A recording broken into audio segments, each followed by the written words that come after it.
Welcome back to More Insight. This is insight you can trust because there is more where it came from. I'm your host, Chris Moore. Make sure you like, make sure you subscribe, make sure you lock in with us. Become a member. Become a member. Help us grow this channel. Help us do some great things. This is about 106 in Park or 106 in Sport. It's crazy because sometimes an idea can be so dope when you think about it. I'm pretty sure we've all sat on the couch, sat down in our special chair in the house and had a thought, came to our mind. But then when we tried to implement the idea, when we tried to execute the idea, just became a disappointment. I think about Home Alone. After 1 and 2, hey, leave it alone. But no, they kept it going. They did more movies on Home Alone without Macaulay Culkin. I think about Justin Timberlake when he dropped the second part of the 2020 experience. First of all, you shouldn't have done that. You should not have done that. The first album, the first part of the 2020 experience was good. It was great, actually. Almost a perfect album until we got to the Blue Ocean Floor. And we should have known at that point that with the Blue Ocean Floor, that second album or that second part was going to be downright terrible. I mean, terrible. We look at House Party 4. Terrible decision. Martin, season 5. They couldn't even be on camera together, y'all. Bad idea. And then BET, the executives thought, you know what? 106 in Park is turning 25. What better way to celebrate 106 in Park than to bring it back? But no, we're not just going to bring it back. Let's rework it and make it 106 in Sport. Yeah, that'll get the people talking. That'll get the people going. Terrible idea. Clearly is a terrible idea. That would be like Stephen A. Smith becoming president of the United States. Or better yet, Stephen A. Smith becoming the host of a Rap City.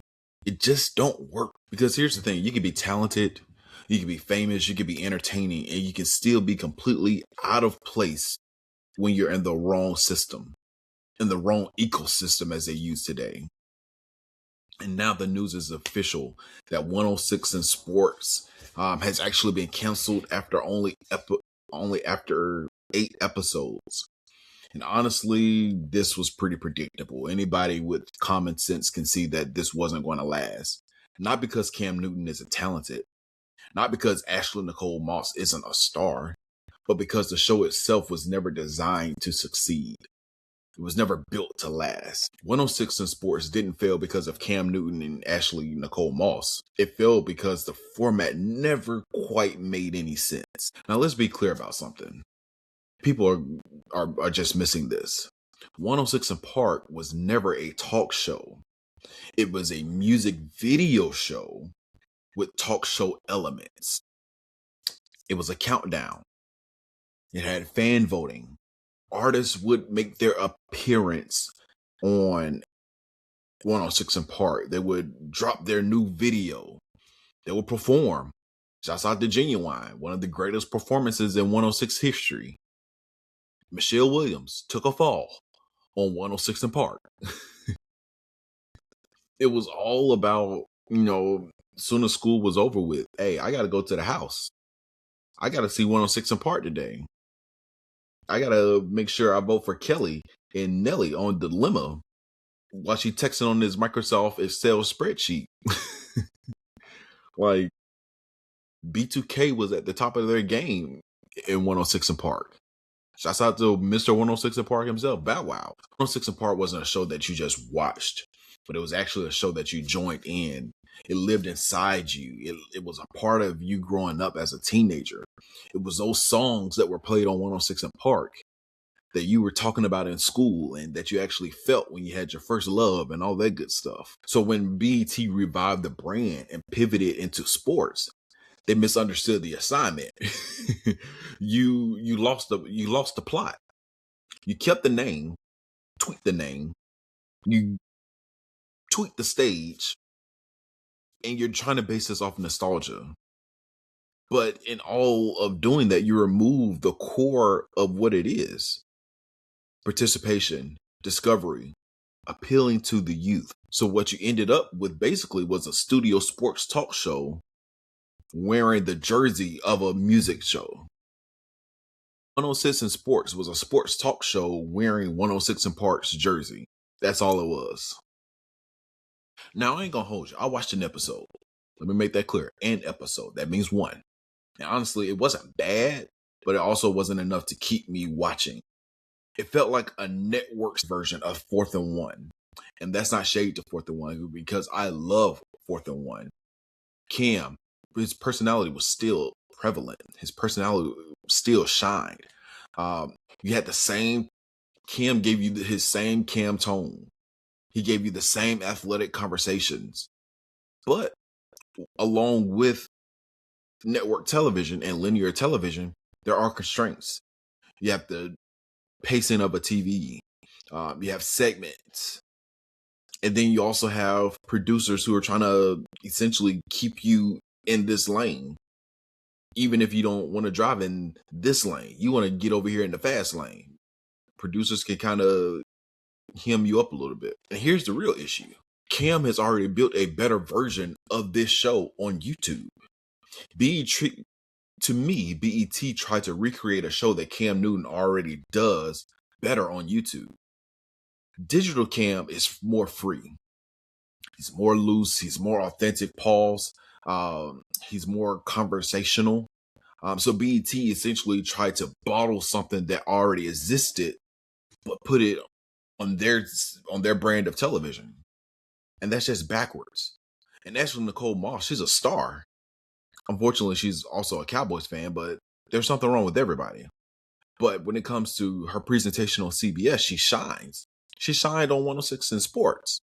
But the show itself just wasn't built to last. When you look at the infrastructure, I know they recorded at the Tyler Perry Studios.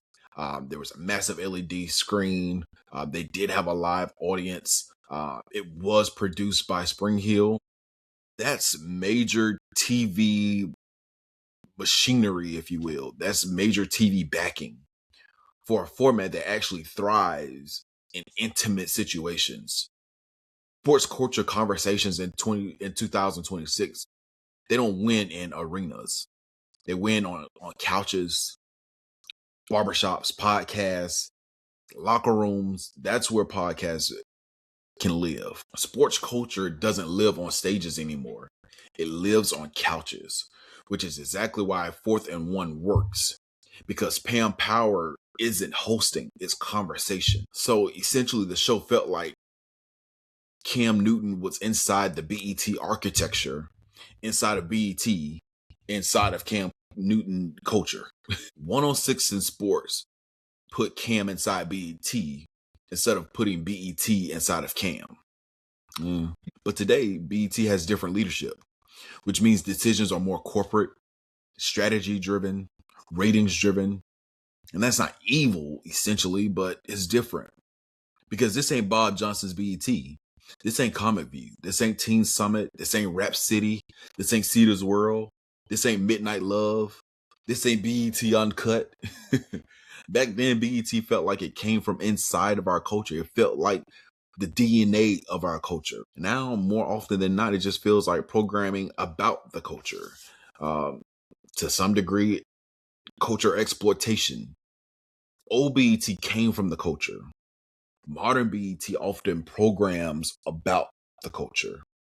And Cam said it himself on Fourth and One that it wasn't my show. This wasn't backed by iconic saga. I was just talent. And that's the key.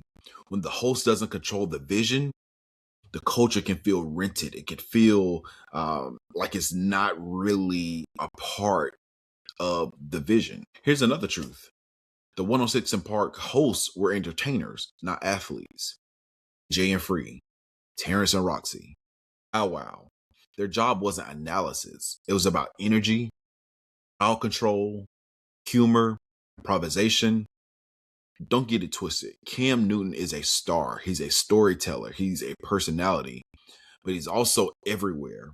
And sometimes, respectfully, Overexposure reduces how special that you are. When we see you everywhere, you stop feeling. When we see you everywhere, you stop feeling special anywhere. 106 thrived on hosts who felt like the funny cousin, the cool sibling, the music friend, not the established star. And honestly, if BET wanted this to feel alive, they probably needed someone like Iman Shumpert, Odell Beckham, DC Young Fly, Quavo, 2 Chainz. Because the thing about entertainers is that they carry crowd rhythm. They have timing and humor. There's culture adjacent themes. And to kind of push that point a little bit more, I'm not saying Cam Newton couldn't do the job. He was excellent at 106 in Park. But again, structurally, it just wasn't built to last. Now, here's why I'm not worried about Cam Newton at all. Because he pivoted immediately. He's starting to invest into the 4th and 1 college tailgate tour, which is going to be dope because Cam Newton has a love and a passion for HBCU sports. He once said that he wants to see a college game day version of ESPN, but for HBCUs. So he wants to go to the campus. He wants to go to the HBCUs. He wants to go to the tailgates. He wants to have the bands involved. And that tells you everything because sports culture today doesn't live in studios. It lives in the parking lots. It lives in student sections. It lives on campus lawns. It lives with those marching bands. If you look at ESPN on a Saturday morning during football season, you see Pat McAfee wilding. And I believe that Cam Newton has that same model and that blueprint in mind. And he will be successful at it. So ironically, Cam Newton going directly to the people might create the real modern 106. The 106 that we needed or that BET wanted. BET was trying to manufacture that in a studio. So yeah, 106 in Park didn't fail because of Cam Newton or Ashley Nicole Moss. It failed because nostalgia was revived without reviving. So yeah, 106 in Park in sports didn't fail because of Cam Newton or Ashley Nicole Moss. It failed because nostalgia was revived without reviving good ideas. Culture always chooses authenticity over branding. But here's the truth. Cam Newton is one of the most compelling voices in sports media. And now he's taking it back to the people. He's going back to the people. He's going back to the HBCU campus. He's actually going to have a tour. He's bringing the culture. He loves the culture. He's from the A. What more do you want? And that, ironically enough, might create the real modern 106 in Park. 106 in sports, if you will. But it's just under a different umbrella. That's going to be 4th and 1. Shouts out to Iconic Saga. So, best of luck to Cam Newton, to Ashley Nicole Moss. Ashley Nicole Moss is one of the premier voices, not just for women, but for sports media today. And she's killing it on CBS in everything that she does. Shouts out to Cam Newton. Shouts out to everything that he does. I love 4th and 1. That is my show. I can't speak for the other show, Funky Friday. I'm not here to talk about that. I'll leave that for y'all to discuss. But make sure you lock in with me. Like, subscribe, comment. Help us grow the channel. Become a member if you haven't already. I appreciate you. This has been more insight. Insight you can trust because there's more where it came from. I'm your host, Chris Moore. Google me. You can research me. Find me on IG, on any other social media site at Real Chris Moore. And I'll holla.